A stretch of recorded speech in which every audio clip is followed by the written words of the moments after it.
కార్తీక పురాణం ముక్తిని ప్రసాదించే కథలు, కార్తీకంలో ఆచరించదగిన విధివిధానాలు. తెలుగు మాసాలలో అత్యంత పుణ్యప్రదమైన మాసంగా కార్తీక మాసం కనిపిస్తుంది. దీనిని కౌముదీ మాసం, వెన్నెల మాసం అని కూడా పిలుస్తారు. ఈ మాసంలో ప్రతిరోజూ ఓ ప్రత్యేకతను, ప్రతిరోజూ ఒక విశిష్టతను సంతరించుకుని కనిపిస్తుంది. పరమశివుడికి, విష్ణుమూర్తికి అత్యంత ప్రీతికరమైన మాసంగా కార్తీక మాసం చెప్పబడుతోంది. ఈ మాసంలో చేసే నదీ స్నానం, దీపారాధన, జపం, దానం, ఉపవాసం, నోములు, వ్రతాలు, పురాణ పఠనం, పురాణ శ్రవణం విశేషమైన ఫలితాలను ఇస్తాయని ఆధ్యాత్మిక గ్రంథాలు చెబుతున్నాయి. సదాశివుడు భక్త సులభుడు, దోసెడు నీళ్లతో అభిషేకిస్తే చాలు ఆయన ఆనందంతో మురిసిపోతాడు. పిడికెడు మారేడు దళాలు సమర్పిస్తే చాలు సంతోషంతో పొంగిపోతాడు. అంకిత భావంతో శివ, శంకర అని పిలిస్తే చాలు కరుణతో కరిగిపోతాడు. అలసట ఎరుగక పరుగు పరుగున కదిలివస్తాడు.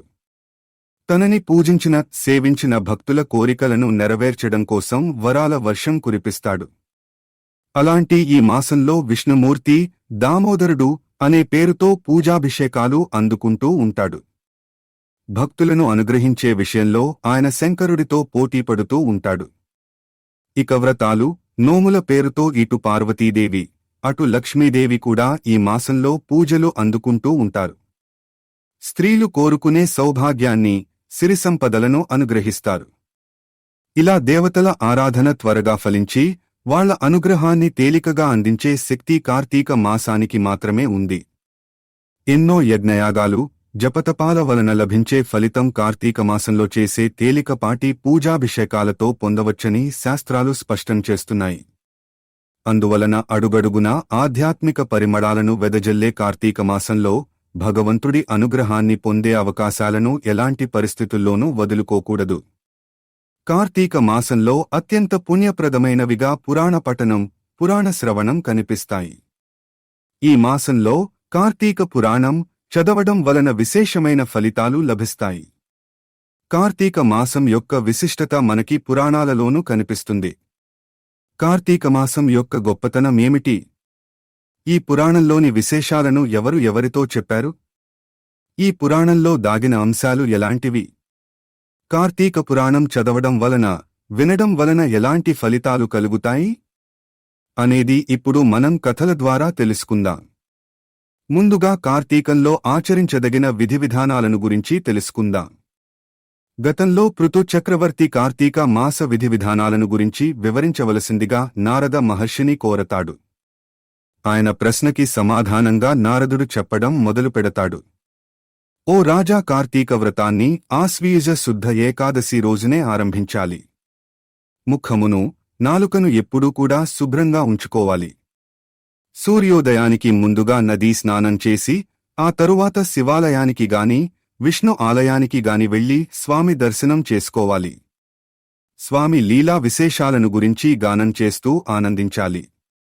ఈ మాసంలో అడవి పూలు, తెల్లని అక్షితలు విష్ణుమూర్తి పూజకు పనికి రావు. అలాగే శివుడి పూజకు మల్లెపూలు, బండి గురువింద పూలు, దిరిసెన పూలు పనికిరావు. అవిసె పూలతో సూర్యభగవానుడిని, తులసితో వినాయకుడిని, గరికతో దుర్గాదేవిని పూజించకూడదనే నియమం ఉంది. ఈ మాసంలో శివకేశవ భేదము లేకుండా ఎవరైతే ఇద్దరినీ ఒకటిగా భావిస్తూ పూజిస్తారో వాళ్లకి ఉత్తమగతులు కలుగుతాయి. కార్తీకంలో బావులలో, చెరువులలో చేసే స్నానం కంటే నదీ సంగమ స్థానంలో స్నానం చేయడం వలన 10 రెట్లు ఎక్కువ ఫలితం లభిస్తుంది. ఈ మాసంలో పితృతర్పణాలు వదలడం వలన అందులో ఎన్ని నువ్వులు ఉంటాయో అన్ని సంవత్సరాల పాటు వాళ్లు స్వర్గంలో ఉంటారు. తులసి పూజ, బ్రాహ్మణులకు చేసే దానం, పురాణ పఠనం ఇవన్నీ కూడా అనేక పుణ్య ఫలాలను అందిస్తాయి అని నారదుడు పృథు చక్రవర్తితో చెబుతాడు. ఇంకా నారద మహర్షి కార్తీక వ్రతం విషయంలో ఆచరించవలసిన నియమాలను గురించి పృథు చక్రవర్తికి ఈ విధంగా చెబుతాడు. కార్తీక వ్రతాన్ని ఆచరించేవారు శాకాహారమును మాత్రమే తీసుకోవాలి.